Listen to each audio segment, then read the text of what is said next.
What's up, people? What's happening? It is your boy, Quarter Porter with Cheese, and I got that man, that resident historian of Star Wars. We got K-Dubb in the building, and we're gonna be joined by Dude today, and we're gonna try to hit the main topics and some discussion on the prequel trilogy of Star Wars. And as you can see, your boy's got Rogue Squadron 2 loaded up, and I'm gonna be playing this and listening to these boys talking and adding my 2 cents in. But we're gonna bring Do into the conversation now, and then we're gonna get this thing rolling. So, welcome to the podcast, my boy. This is my man, Off Do. He's doing things Hello. out here on Twitch. So, before we get started, though, go ahead and get your social medias and your Twitch channel out, so we can get you acclimated to the Porter 35 community. Just follow off duo W on Instagram. That's it. What is it? It's off duo W on Instagram or off do. So, Off Do on Instagram. People follow that man. This man is doing some stuff on Twitch, trying to make some noise, and he's got some merch also as well. So if y'all hit him up, he'll probably get you the link and get you to where you need to go so you can check out his wares. But let's talk about some Star Wars, guys. We're going to hit up that prequel trilogy, starting with the Phantom Menace. Now, this was like my first Star Wars movie. I didn't watch the original trilogy until after they came out on Disney Plus. So like I didn't see the original Star Wars trilogy, and my first Star Wars movie was the Phantom Menace. So y'all guys, y'all had to let me know, like, cause the original trilogy was complete, and then George wanted to, I guess George Lucas wanted to show the story of Darth Vader, just kind of how with his origin story. But Mm-hmm. I'm gonna let y'all guys take over and kind of give us the little background, the backdrop, y'all's opinions on the movie and whatnot. Um, man, I guess I'll start with you and just No, you start. piggyback You off of start. what you think. So, You start. well, I personally think the prequels, now that I've watched them and seen what they've spawned, was a big old money grab. But it's a successful money grab. But Mm-hmm. um, the original trilogy was a good story in itself. I mean, but I guess you can see why you They just wanted like a story. They just wanted like how everything happened. right. So you know the you see the fall from grace in the original Yeah. prequel, and then you see his redemption in the original trilogy. So with the Phantom Menace, I mean, you have to introduce characters. I mean, that's the shitty part of this story. You just can't walk into a movie and not know who the fuck anybody is. Yeah, And that's true. So it's like the first part about like it's when they're fighting against the what thing? the What's that? Separatists. General the starts with an S. The what? I think Kevin said I think it's a separatist. The Separatists? Yeah. Yeah, the separatists. And then after, so it's like that, and then after they're attacking Naboo, which is where um Queen Amidala or at the time Princess Amidala. Well, So Queen. then they go to Tatooine. Oh yeah, that's right. It is Princess Amidala. It's no, it's Queen Amidala in in the uh in the Phantom Menace. Then it's Senator Amidala in the Clone War, Attack of the Clones. Okay. So then they find. So while they're there, they go to a shop, right? And then there's Anakin, like a very young Anakin. So then it kind of goes on. There's like a little bit of a part to it.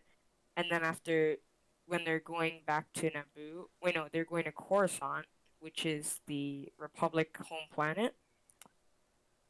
They see Darth Maul, and Qui-Gon Jinn fights him. Yeah. So Darth Maul is supposedly one of the most fearful and powerful Sith,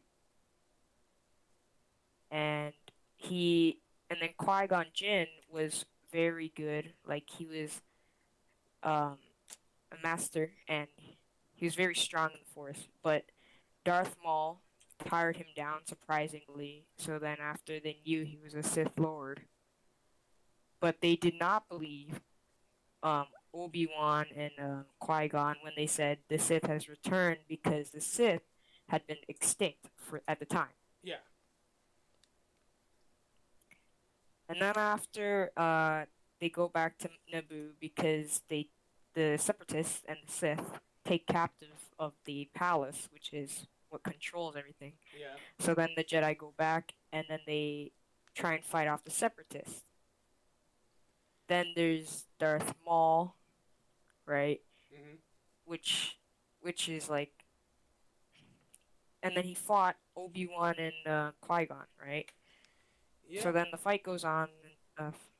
This is a spoiler, by the way. Qui-Gon dies, and then after Obi-Wan is like, he gets struck down. So at that point, Darth Maul looks like he's about to win, right? Yeah. So then after Obi-Wan, like he flies up, grabs Qui-Gon's lightsaber because Obi-Wan's lightsaber fell down a trash shaft. Yep.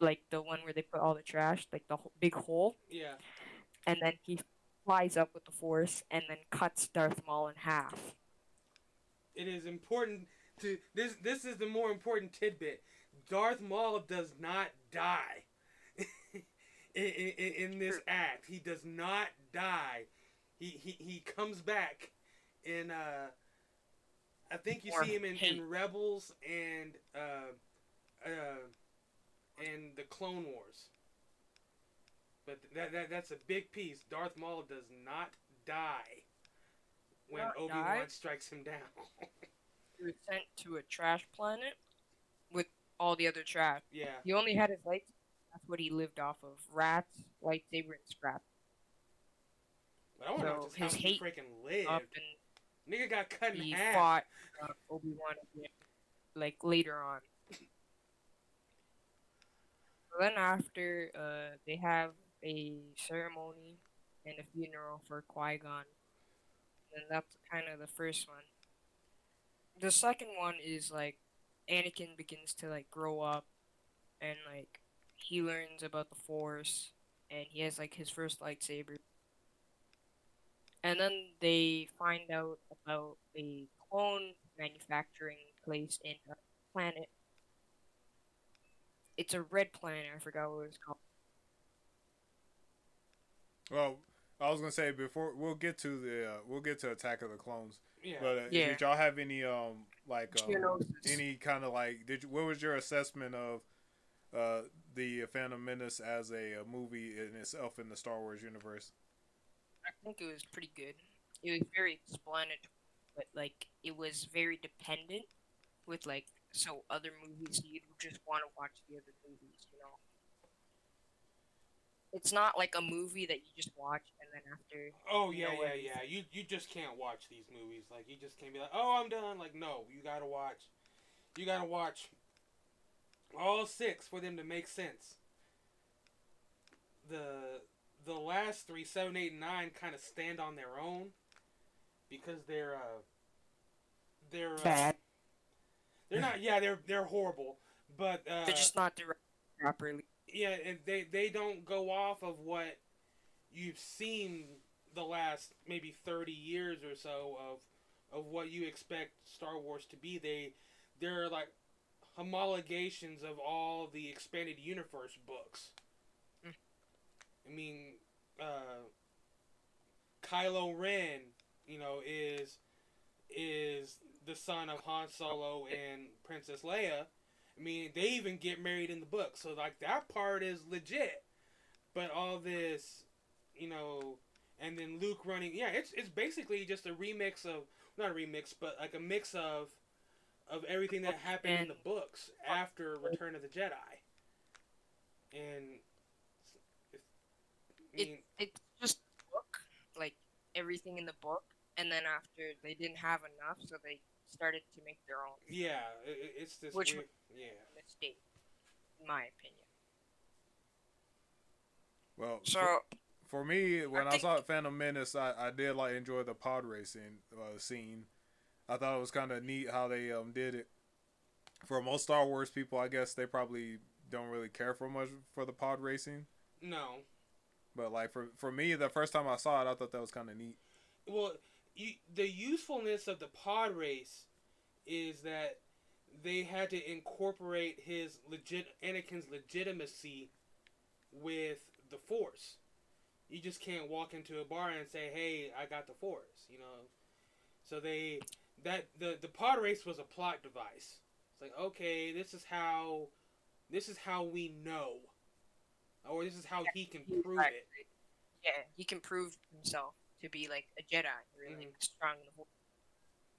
Even though Qui-Gon already counted as midichlorians, which is like your Force cells, and it was higher than Yoda. Well, the midi chlorian things were like okay, that's the tell. Like, okay, but it was the real like proving point. Yeah, like that he actually like his ability. He talks the talk. You know, yeah. Does he walk the walk? And that's what the pod race was for. And then after in the pod racing, you see Aura Singh, which is a bounty hunter, which is like she operates in she operated in the Clone Wars and she, wait. Where do you see her? Like in what you see her in the pod racing. You see her on you see her watching it. Okay. She doesn't have an active role in the scene. Okay. No, you just see her though. Okay. But if you watch the Clone Wars, you I know who about she her is. I just didn't think that you actually saw her like. No, but you see her watching. Right. You know her in the Clone Wars. It's pretty interesting. You see her with Boba, and she's a character. It's pretty cool. And then after, Anakin learns about his what the Force is and entirely right. It's pretty cool. I recommend watching Phantom Menace. Oh, the Phantom Menace is easily it's easily one of the good ones. I mean, if you're gonna rank them, you have to go. The Empire Strikes Back is the best one, period. Then so and then third is Phantom Menace. And then third is Phantom of the Menace. The second one I would hand it to Return. It's a toss up between Return of the Jedi and Revenge of the Sith. I mean, they're both. I think Revenge of the Sith is second, third. Yeah, it's a very compelling very movie. good. Very good movie. Yeah. It's like a mix of the prequel and the sequel, but it's very good. Yeah, I think it's a mix of not Return of the Jedi, but the Empire Strikes Back, and then the Clone Wars, and then I wouldn't say Attack of the Clones. I'd say it's more like a mix of the Empire Strikes Back, and a few episodes of the Clone Wars. I mean, it's a brutal. I mean, it's about as brutal as the Empire Strikes Back, but there's this air of holy shit, the worst is yet to come, of all the Attack of the all the Clone Wars episodes. That's what just makes it so good.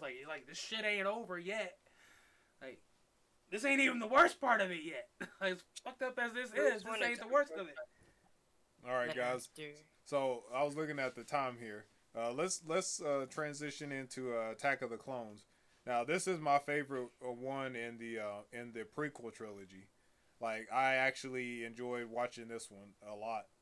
Because after the first one, I was ready for that second one.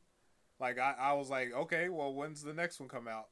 So when this one came out, I was like, yo, I like this one a lot. So y'all guys, let me know what y'all think about the Attack of the Clones.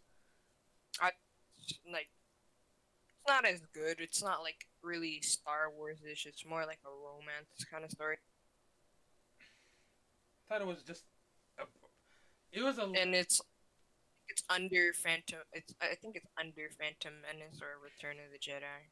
Have you ever seen Have you ever seen Pearl Harbor? Yeah. That's what Attack of the Clones is.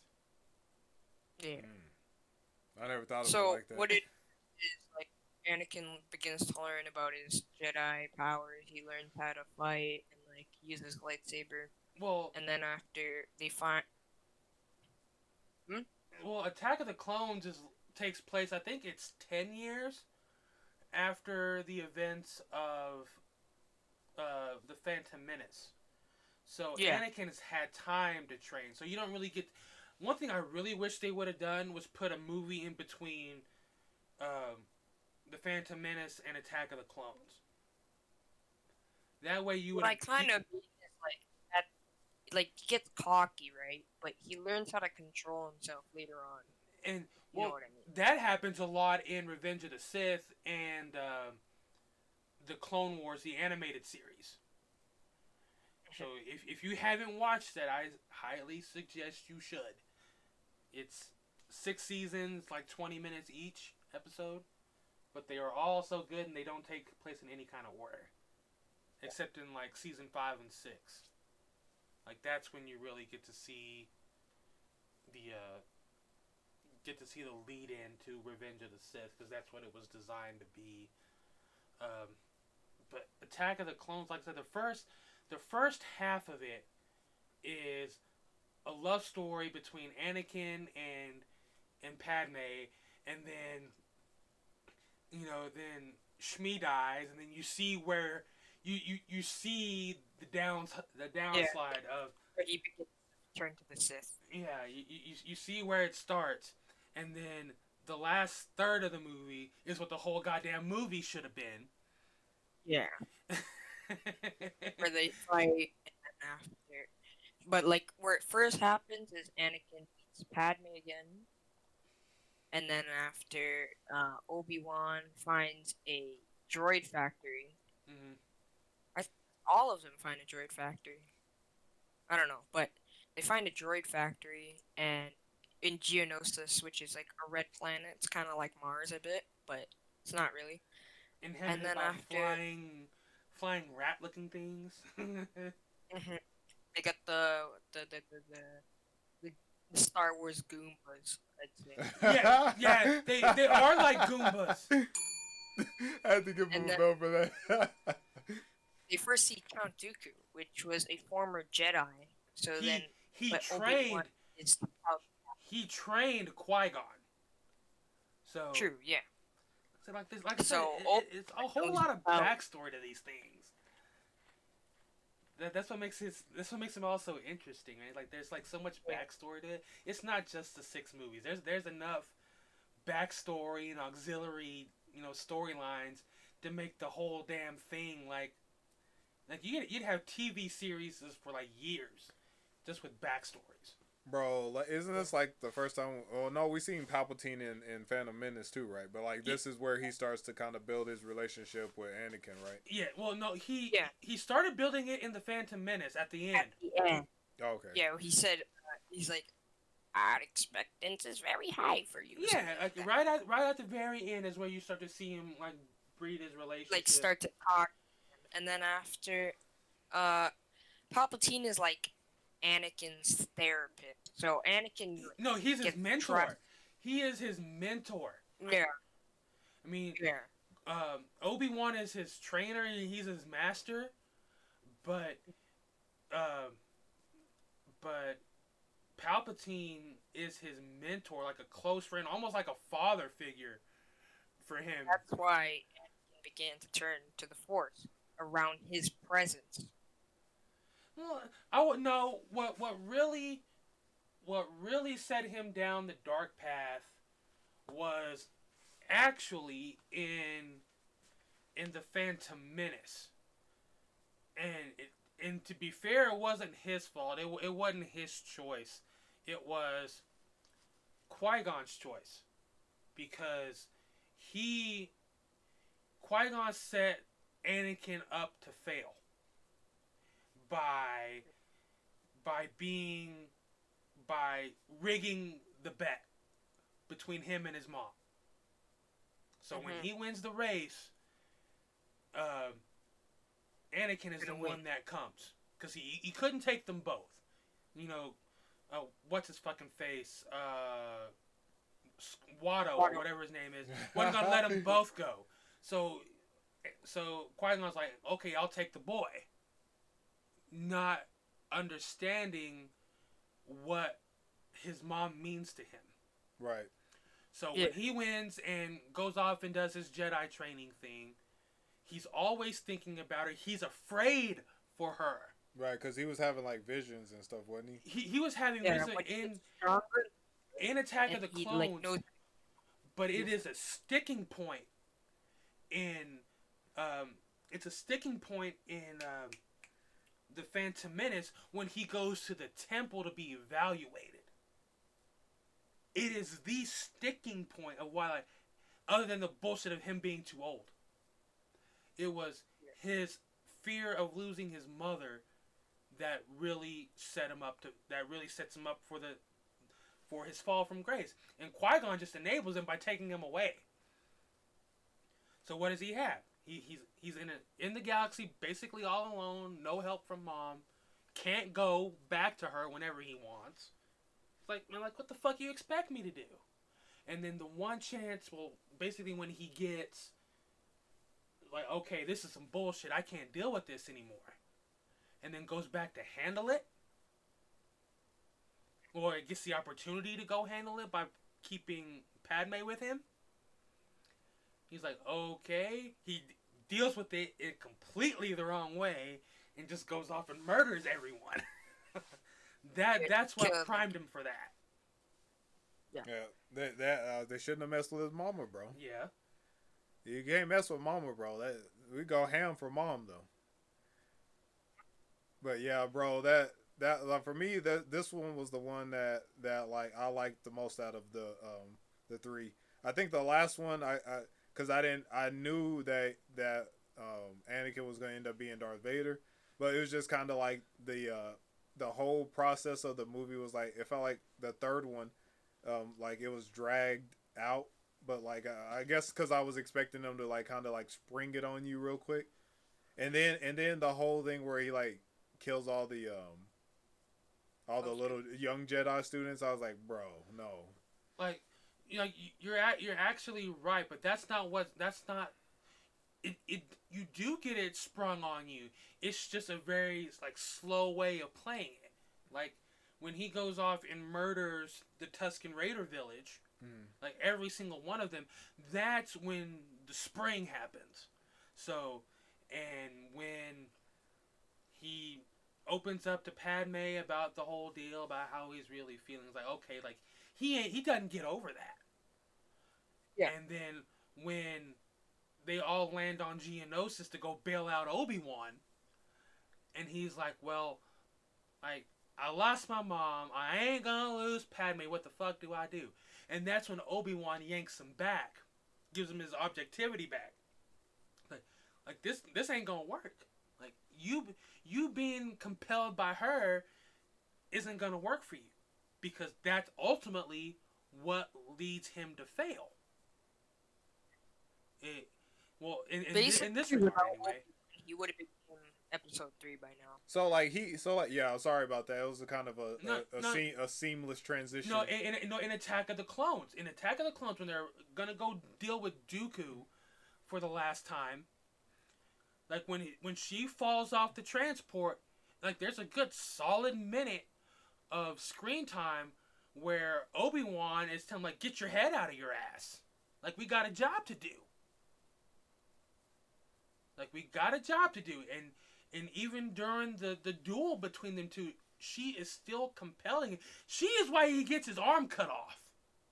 Mm-hmm. He is worked up about her being out on the limb with little to no help.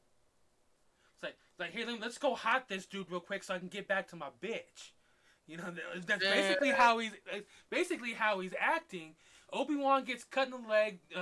Anakin gets his fucking arm cut off. Then here comes fucking boss bitch Yoda, has to go regulate on him and get him to run away. I think that was probably the main reason why I love that movie so much.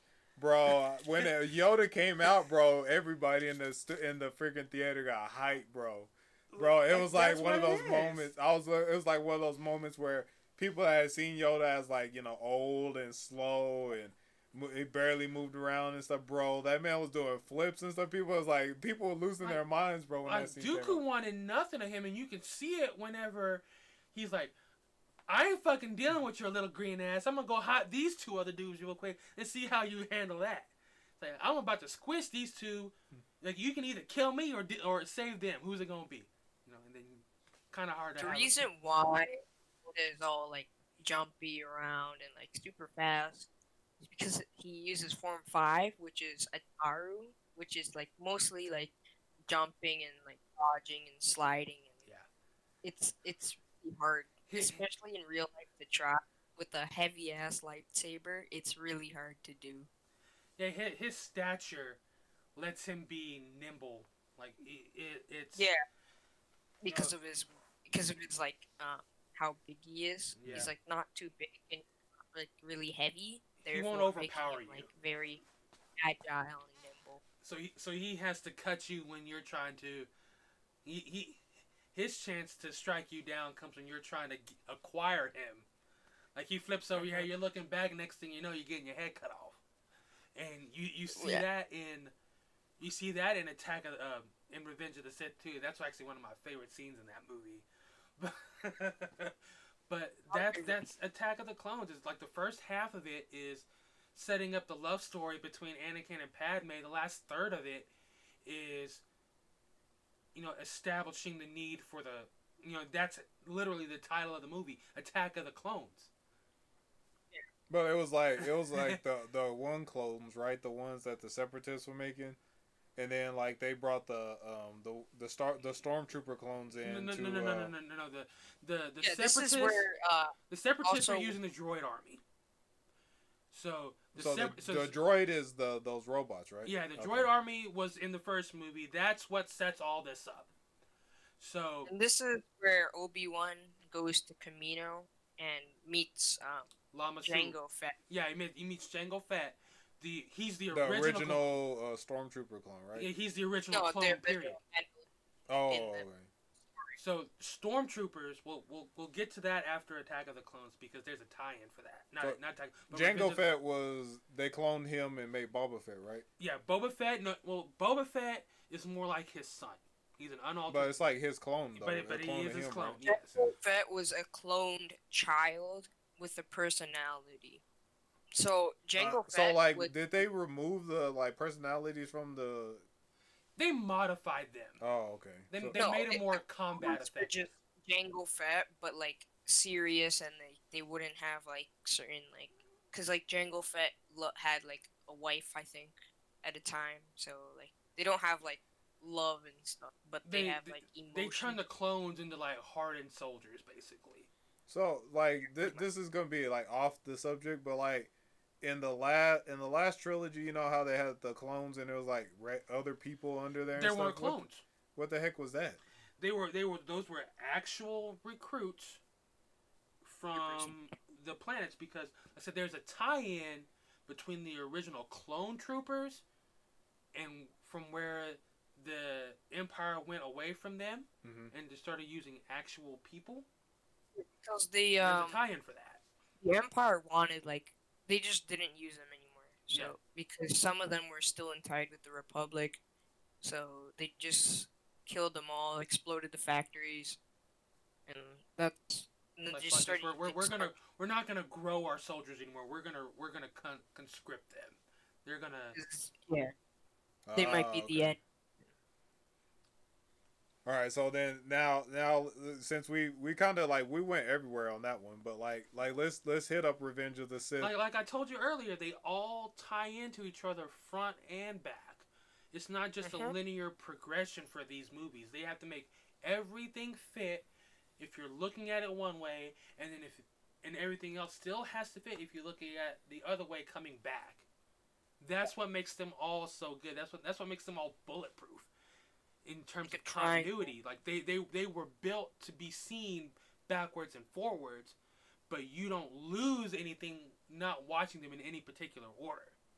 Like they all connect, they're all intertwined, and so that's what makes them so good. It makes them easy to pick apart, more or less. Except for movie 7 to 9. No, none of that because- shit makes sense. That's its own little world. 7, 8, 9 is its own little deal. It's like counterfeit, you know. I don't want to say counterfeit because it still ties in. It just doesn't make sense. Like, okay, the main story is completed, and But here you yeah, are, counterfeit. just wanting to like add shit onto Yeah, it. it's just something different, you know. Well, It's like wasn't it's like milk plastic compared to regular Star Wars. See, and like with the Revenge of the Sith, like okay, so this is the final piece of like how we see how the Darth Vader's created and stuff. So like I said, it was hard for me to watch that one because of the like you could tell like that he was turning and stuff. And like bro, the part where he like killed all the young Jedi's, bro, it was like bro, like I was watching, I was like bro, no. So and then like it was just like he felt like I felt like Anakin was just like, you know, like he looked at, you know how most of it was he was like Obi-Wan's like kind of like student. But like he like at some point I felt like he like in Attack of the Clones he was like, you know, like that mouthy teenager with a parent. Mm-hmm. And then like now he's like got to that point to where like he's like I'm better than you. So and then like by the end of when he's fighting them and stuff, and like it was just like he tells him, you know, I have the high ground, and you know he tells him don't even think about, you know, trying to jump across on the other side. And it was just like that moment where he's like, Anakin's like, you know what, I could take this clown, I'm better than him. But and then when I saw him jumping and he just like chopped him up, I was like, bro, both his legs and the other good arm.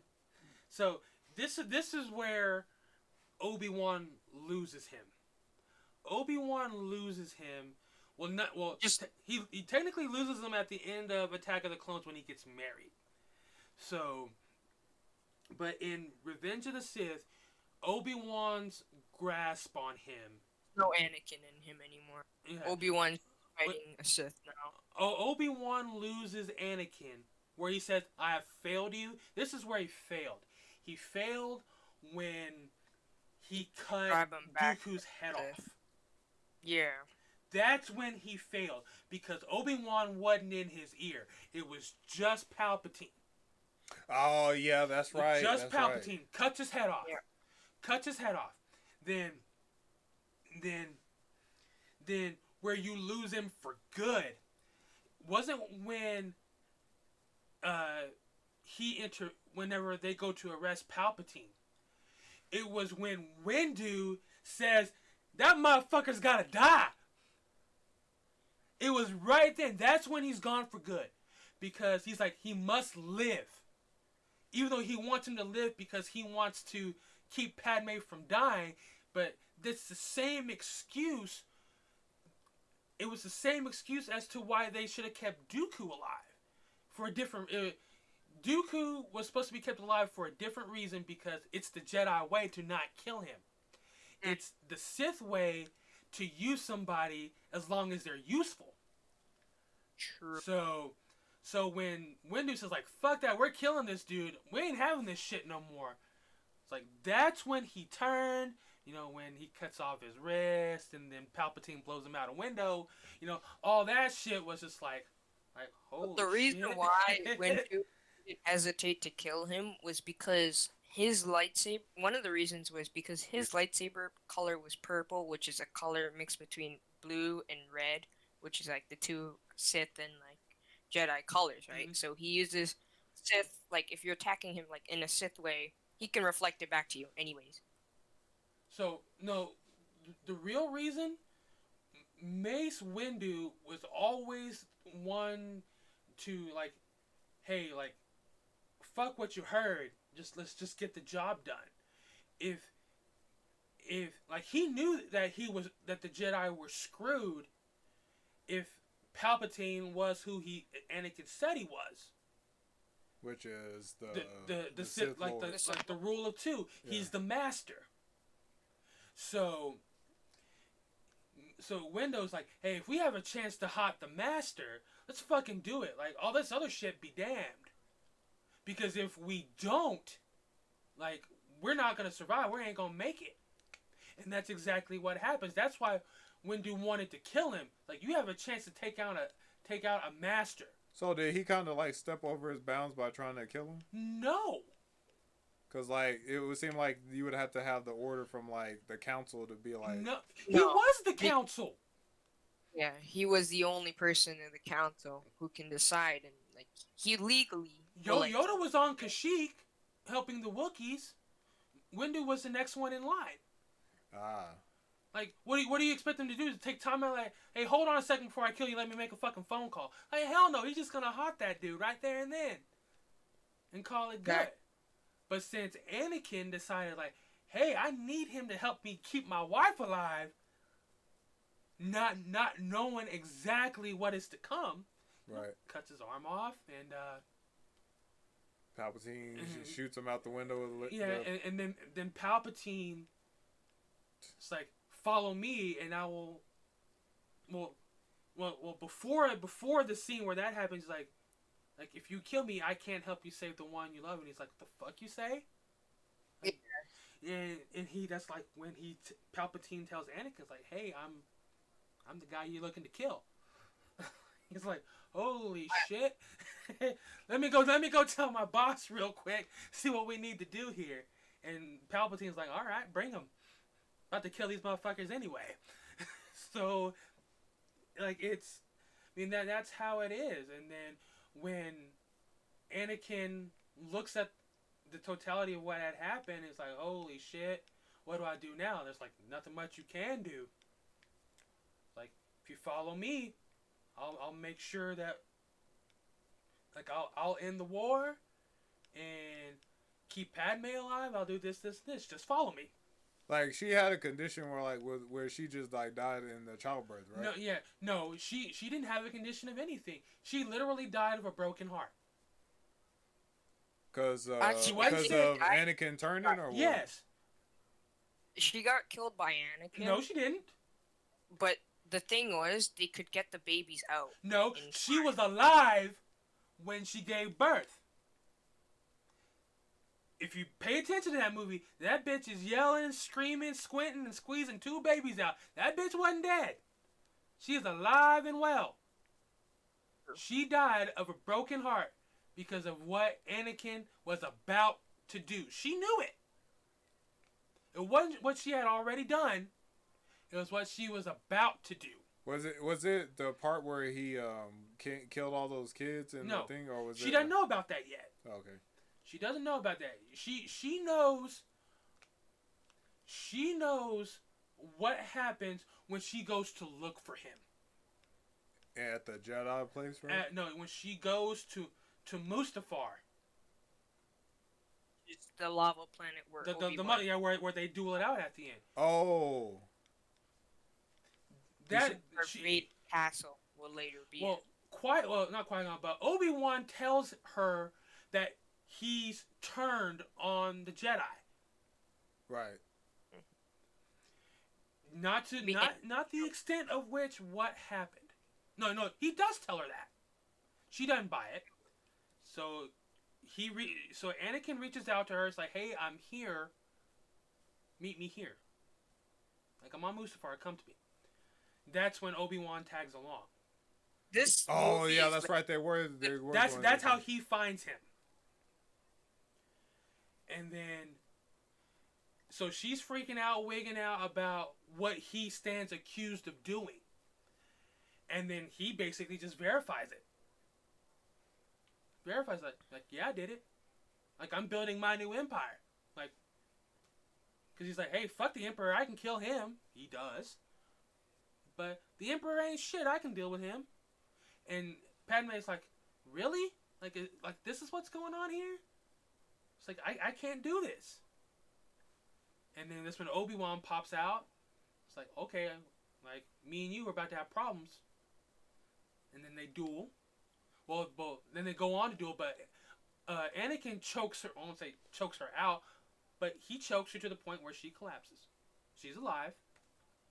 R2 and C-3PO get her on the ship. Bro, They tend her. so I forgot he choked out his own girl. Bro. Yeah, choked out his own wife.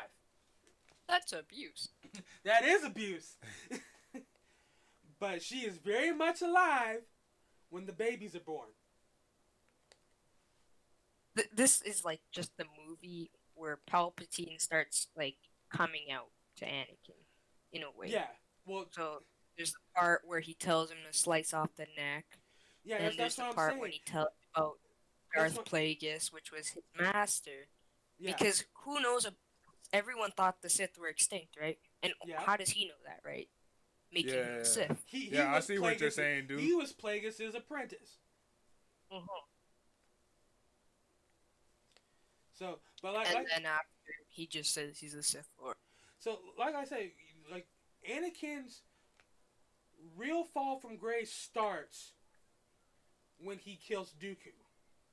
Yep. And then, Well, actually, when he kills the Tusken Raiders. well, that, I mean, In even the Obi-Wan succumbed to revenge. He succumbed to revenge when he cut Darth Maul in half. You Yeah. can tell if you look at the scene, he strikes him with anger. It's not a casual cut. It's like, motherfucker, you killed my master. I'm gonna take you out. But bro, I mean, how many times you swing a lightsaber and you ain't angry? I mean, except for when you're training, you working on your. There's a point when you can swing in defense, right? You can swing in defense. You're not mad. You're just like, hey, I'm just trying not to get cut here. I'm gonna be mad that he attacking me. You'd be mad because you're on the defensive. Right. Now, when The other one's gonna be the offensive person gonna be mad too. He trying to cut me in half. So that's what I'm saying. When you all of a sudden turn to the offensive, you're generally speaking, the Jedi would strike to break. Like they don't aim to kill. They Break want to their balance. sequester the threat. So Or that's they why cut them. are they the authors of the cut off your arm, your limb, basically? There you go. Yeah, they cut off your limbs. They cut off your limbs. But You if can't you're a swing a Sith, lightsaber if you'd you don't have an arm. Right. Yeah. But Unless you're like a big threat, they just decapitate you. or they on cut the off your spot. head. And you can see that between Mace Windu and Jango. A better way, so like. Oh don't yeah, that's take right. the He beat. did cut that man's head off. He cut him off. He cut his hands off in defense. But Obi-Wan was like, "You killed my fucking master," and that's But why. either way, he'd have to defend himself. Yeah, Right? and even though he's defending himself, you can see where his anger His and his face- offense got the I better of him don't because think it disarmed him once. I don't Ah. It think got him it's thrown. his It got him face. thrown down the tube. I think his face was more of like putting effort into this swing, No, not like no. mad. Watch it again. Watch it again. Actually, okay. And especially when he fucking is about ready to fall down that Oh shaft. yeah, he was hanging down the edge he's of hanging down the that shaft. shaft. Yeah. It allows Darth Maul to quickly disarm him and incapacitate him. Mhm. There's nothing quick about defensively being disarmed and sequestered. There's everything quick about whenever you leave yourself open and vulnerable. Like I said, watch that But shit that- again. Yeah, that face is more of a. He's trying to overpower him.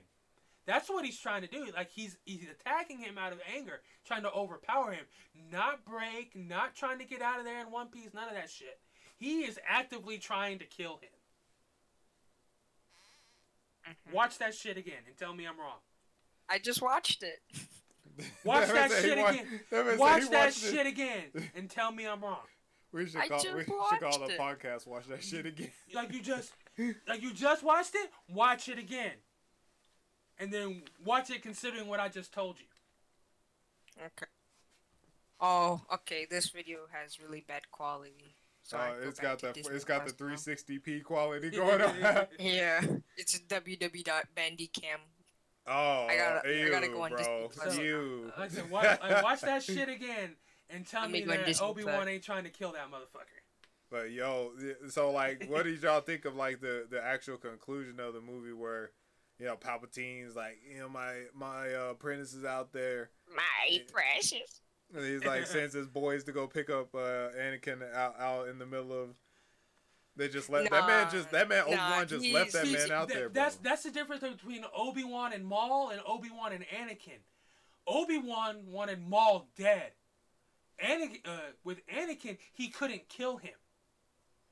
He wasn't trying to kill him. He even told Yoda that before he went. Like, I ain't trying to kill this dude. Let me deal with Palpatine.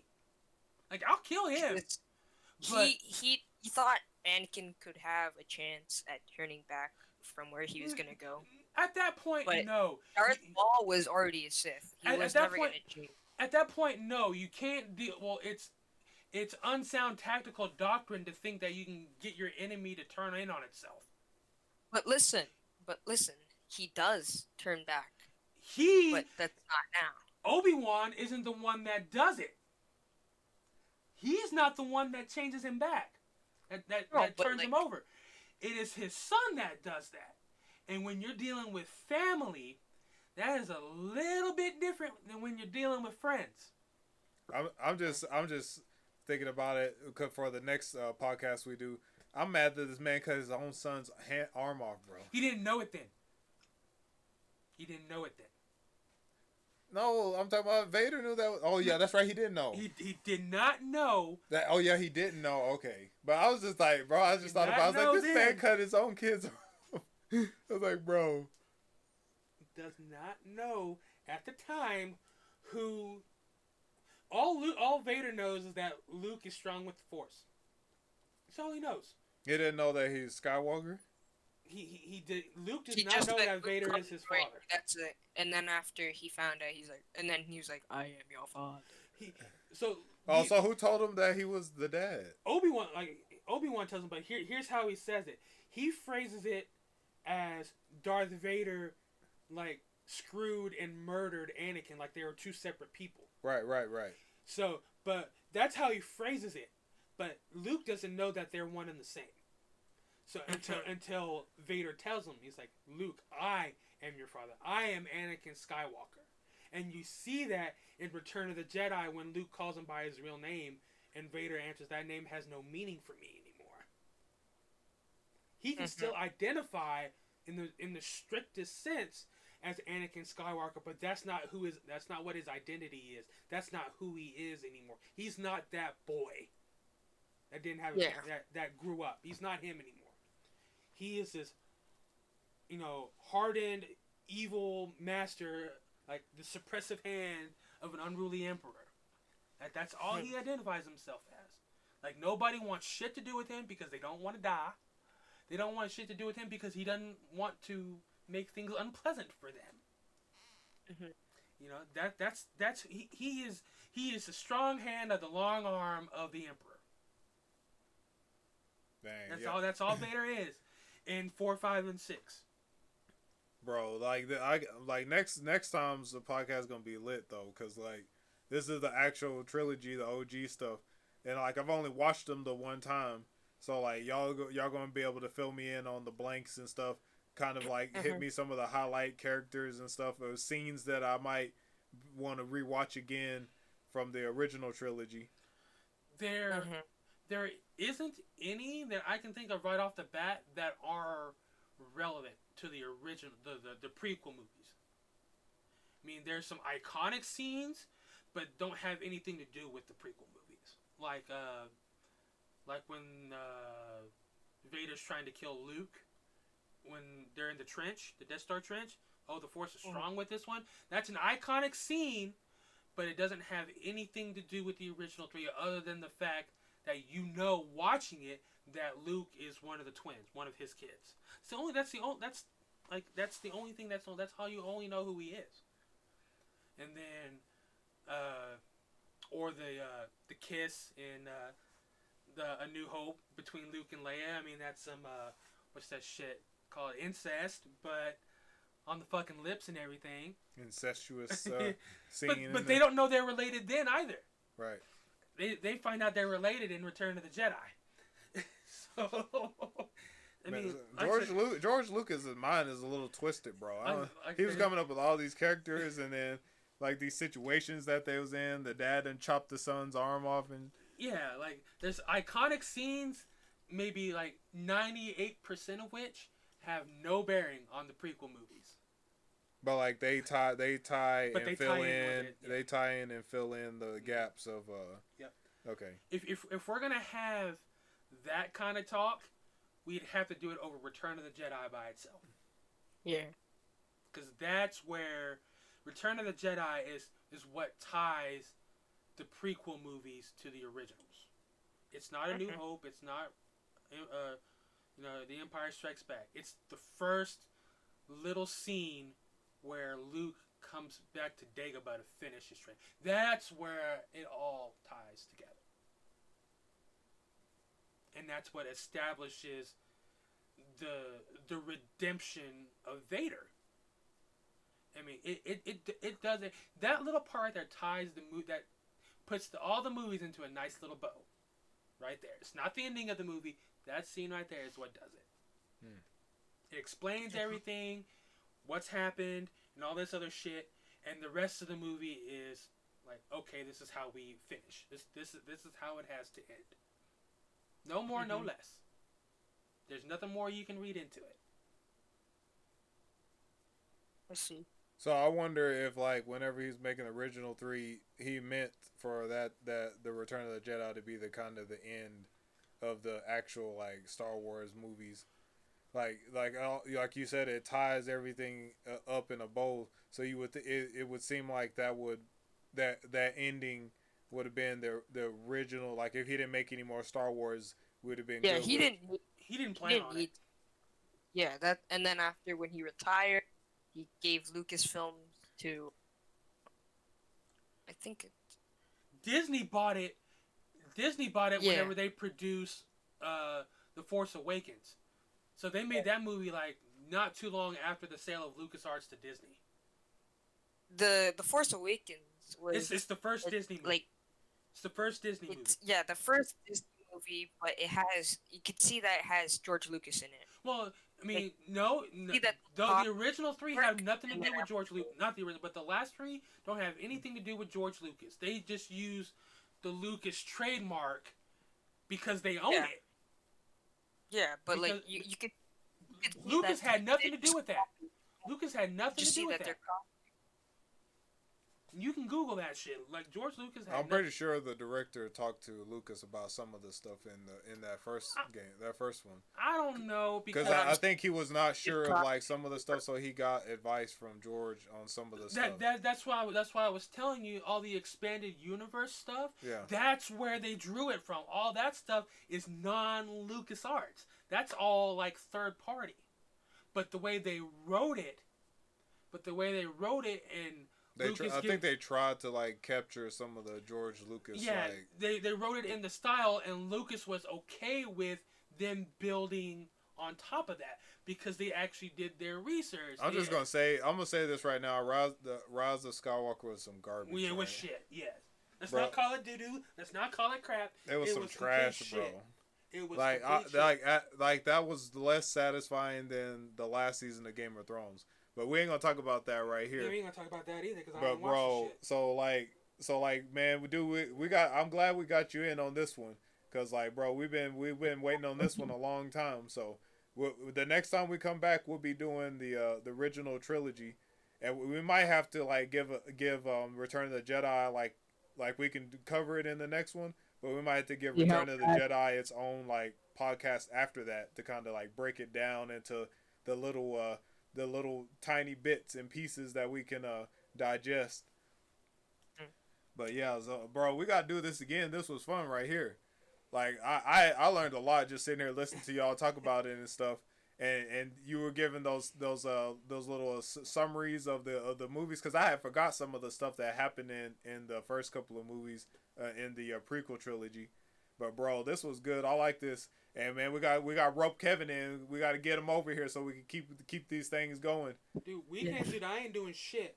Friday after 6, I ain't got shit to do until Monday morning at 7 o'clock. Heck yeah, man. We got to do this again, and I appreciate it, dude. And like I said, y'all got to follow this man on Instagram, OffDo.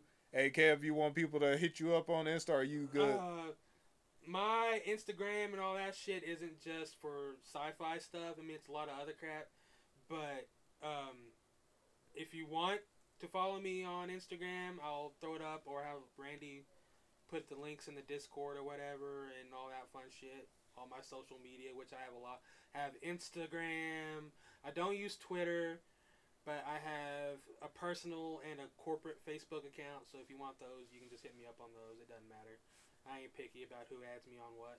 Awesome. So, all right, that now that you said that, I could put it in the description of the podcast so that people want to follow y'all guys, they can grab y'all's Instagram tags and stuff and your socials from the podcast and follow you guys there.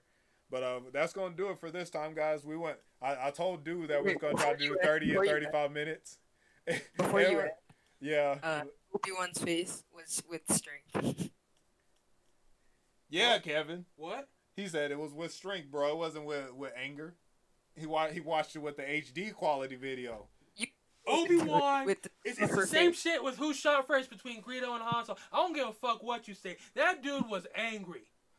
You could see his face. It's pufferfish, like a tennis face. When they hit the ball, it's a pufferfish face. You can say whatever you want. Obi-Wan Kenobi was angry as fuck when he struck down fucking Darth Maul. The only Obi-Wan that was angry was Obi-Wan Kenobi. He was mad as fuck when that happened. I don't give a shit what you say. And on that note, Greedo fucking shot first. I don't give a shit what you say about that either. That shit has been proven accurate. Greedo shot first. Shot first and missed and it was dead. How that fucking miss is beyond me. You don't miss that close. Bro. I don't give a fuck. Unless you wanted to miss on purpose. Nah, his gun misfired. You know how they have the misfire rounds where it shoots off. That's worse. Yeah, not only do you miss, but your shit don't work whenever you do shoot it. You shoot your shot and misfire. But yeah, bro, we're gonna get that OG trilogy next time. Thank y'all guys for coming in and sitting in the podcast, giving us y'all Star Wars knowledge.